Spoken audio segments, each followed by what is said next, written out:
ইতিহাসের পাতায় প্রত্যেককে আরও একবার স্বাগত জানাই। আজকে আমরা এই ভিডিওতে মূলত এই উত্তরটা খোঁজার চেষ্টা করব যে মাদ্রাসা সার্ভিস কমিশন যখন নোটিফিকেশন বের করে যে সিট বা ভ্যাকান্সি ডিক্লেয়ার করেছিল সেটা কি আদৌ বাড়বে, বাড়লে কতটা বাড়বে।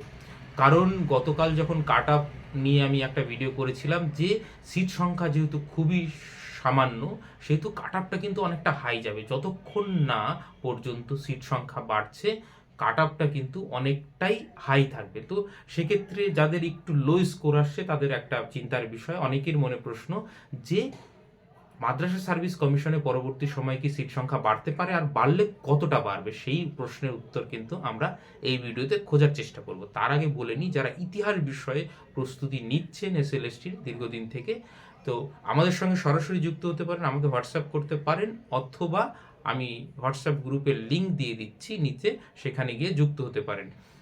আমরা প্রতিদিন রেগুলার বেসিসে কিন্তু ফুল মক টেস্ট করছি এবং মক টেস্টটা অত্যন্ত জরুরি, কারণ নেগেটিভ মার্কিং যেহেতু আছে আপনার অ্যাকুরেসি লেভেলটা কিন্তু অনেকটা বাড়িয়ে নিতে হবে। যতক্ষণ না আপনি মক টেস্ট দেবেন ততক্ষণ কিন্তু অ্যাকুরেসি লেভেল আপনার সঠিক জায়গায় আসবে না। এবার যাই হোক, আমরা মূলত যে বিষয়টা নিয়ে কথা বলবো সেটা হচ্ছে ডাব্লিউবি মাদ্রাসা সার্ভিস কমিশনের যে 7 এসএলএসটি 2023-এর নোটিফিকেশন বেরিয়েছিল, সেখানে কতগুলো সিট ডিক্লেয়ার হয়েছিল। টেন্টেটিভ ভ্যাকান্সি হিসাবে দেওয়া হয়েছিল 1729।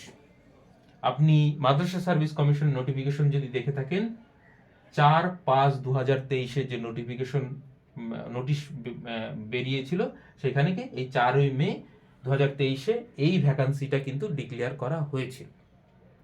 এইবার এটা খুবই সামান্য, এবং হিস্ট্রির ক্ষেত্রে দেখা গেলে 9-10-এর ক্ষেত্রে মাত্র 52 এরকম ভ্যাকান্সি ছিল, এবং 11-12-এর ক্ষেত্রে মাত্র 19টা ভ্যাকান্সি ছিল, তাই তো এরকম ভ্যাকান্সি ছিল। তো এটা খুবই সামান্য, কারণ ভ্যাকান্সি যেহেতু কম, অতএব যতই কম ক্যান্ডিডেট থাকুক কাট আপ কিন্তু অনেকটা হাই যাবে।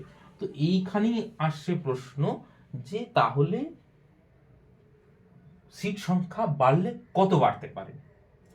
এইবার এই তারিখটা খেয়াল করুন, এবং পরবর্তী সময়ে 21 আগস্ট 21/8/2023 এই তারিখে আমাদের রাজ্যের মাননীয় মুখ্যমন্ত্রী স্বয়ং নিজে ঘোষণা করেন সাংবাদিকদের সামনে 614টি মাদ্রাসায় কত শিক্ষক নিয়োগ হবে, 6152টি টিচিং স্টাফ নিয়োগ হবে, ঠিক আছে, এবং 433টি নন টিচিং স্টাফ নিয়োগ করা হবে, এবং সেটা নতুন, সে নিজে কিন্তু বলে দিয়েছিল।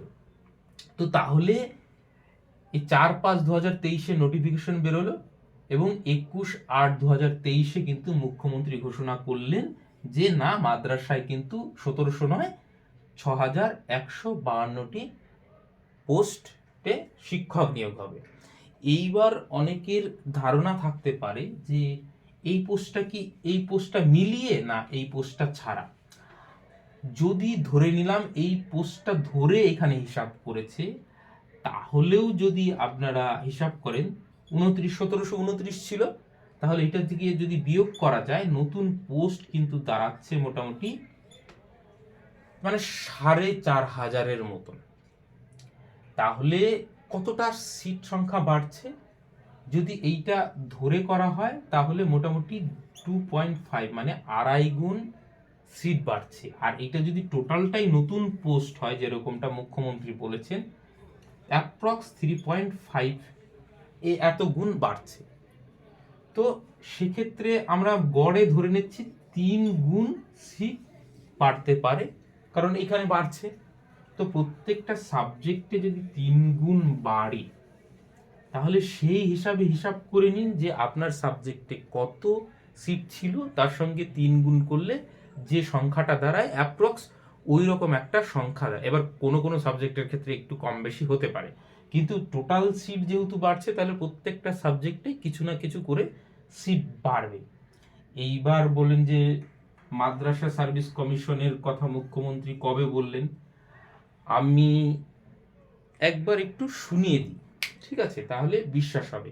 এইবার দেখুন, বাড়বে কি বাড়বে না সেটা আমার কিন্তু বলা সম্ভব নয়, স্বয়ং মুখ্যমন্ত্রী বলছে এবং আপনাদের মুখ্যমন্ত্রী, এটা তিনি সাংবাদিকদের সামনে ঘোষণা করেছেন। তো সেক্ষেত্রে আমার কিন্তু কোনো দোষ নেই। এবার মুখ্যমন্ত্রীকে আপনারা কতটা বিশ্বাস করেন না করেন সেটা কিন্তু সম্পূর্ণ আপনাদের ব্যাপার। আমি শুনিয়ে দিচ্ছি এবিপি আনন্দের ক্লিপ। আমার যদি টেলিগ্রাম চ্যানেলে যান 21শে আগস্টের একটা ক্লিপ আমি শুনিয়ে দিচ্ছি, আশা করি দেখা যাচ্ছে। এই শুন, মুখ্যমন্ত্রী 21শে আগস্ট মাদ্রাসায় শিক্ষক অশিক্ষক কর্মী নিয়োগ 614টি মাদ্রাসায়, একদম প্রথম থেকে শোনাই। মাদ্রাসায় শিক্ষক অশিক্ষক কর্মী নিয়োগ 614টি মাদ্রাসায় 6152 জন শিক্ষক এবং 433 জন অশিক্ষক কর্মচারী নিয়োগের সুপারিশ করা হয়েছে। এটা নতুন করে নেওয়া হবে। বললো কি নতুন করে নেওয়া হবে, ঠিক আছে? অতএব এটা কিন্তু নতুন শিক্ষক নিয়োগের কথা উনি বলছেন। এইবার আমার জানা নেই যে কে কতটা বিশ্বাস করবেন কি করবেন না, সেটা আপনাদের ব্যাপার। কিন্তু মুখ্যমন্ত্রী কিন্তু স্বয়ং ঘোষণা করেছেন 614টি মাদ্রাসা, আপনারা নিজে কানে শুনলেন, 6152টি পোস্ট কিন্তু টিচিং স্টাফ এবং নন টিচিং স্টাফ 433 জন নিয়োগ করা হবে। সো এইবার এইটা ধরেও হিসাব করতে পারেন, এটা বাদ দিয়েও হিসাব করতে পারেন, অ্যাপ্রক্স আপনার 3 গুণ সিট বাড়ছে। এবার 3 গুণ সিট বাড়লে আপনার সাবজেক্টে কত পারবে আপনি হিসাব করে নিন। এইবার এখনো কিন্তু অফিসিয়ালি কোনো নোটিফিকেশন আসেনি সিট বাড়ার, পরবর্তীতে হয়তো আসবে, এবং সিট বাড়লে তবেই চাকরি পাওয়ার সম্ভাবনাটা কিন্তু বাড়ছে, আর না হলে কিন্তু সম্ভাবনা খুব কম।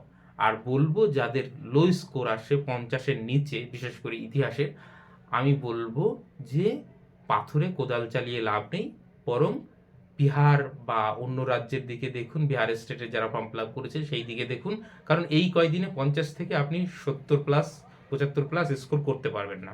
তো সেক্ষেত্রে সেটা সম্ভাবনা খুব কম, করতে পারবেনই না এটা বলছি না, কিন্তু সম্ভাবনা খুব কম। তো সেইখানে না এফোর্ট দিয়ে আপনি যদি বাইরের রাজ্যের দিকে দেখেন তাহলে সেই এফোর্টে হয়তো সেই চাকরিটা হতেও পারে। কিন্তু মাদ্রাসায় যদি এই সিট থাকে তাহলে কিন্তু কাট আপ কিন্তু অনেকটাই হাই যাবে। ঠিক আছে, আশা করি বোঝাতে পারলাম যে কতটা বাড়তে পারে। এবং আপনাদের মুখ্যমন্ত্রী, একটা জিনিস দেখতে চাই আমি, যে কতজন বিশ্বাস করেন এই চ্যানেলে আছেন যারা মুখ্যমন্ত্রীকে 100% বিশ্বাস করেন। প্লিজ যারা এখনো এরকম যদি কেউ থাকেন তাহলে অন্তত কমেন্ট করে জানান যে কারা কত পার্সেন্ট আপনার মুখ্যমন্ত্রীকে আপনারা বিশ্বাস করেন। কারণ মুখ্যমন্ত্রী নিজে মুখে বলেছে 6152টি পোস্ট মাদ্রাসায় নিয়োগ হবে টিচিং স্টাফ। তো আমি একটু দেখতে চাই যে কারা এখনো অবধি মুখ্যমন্ত্রীকে 100% বিশ্বাস করেন। সকলকে অসংখ্য ধন্যবাদ।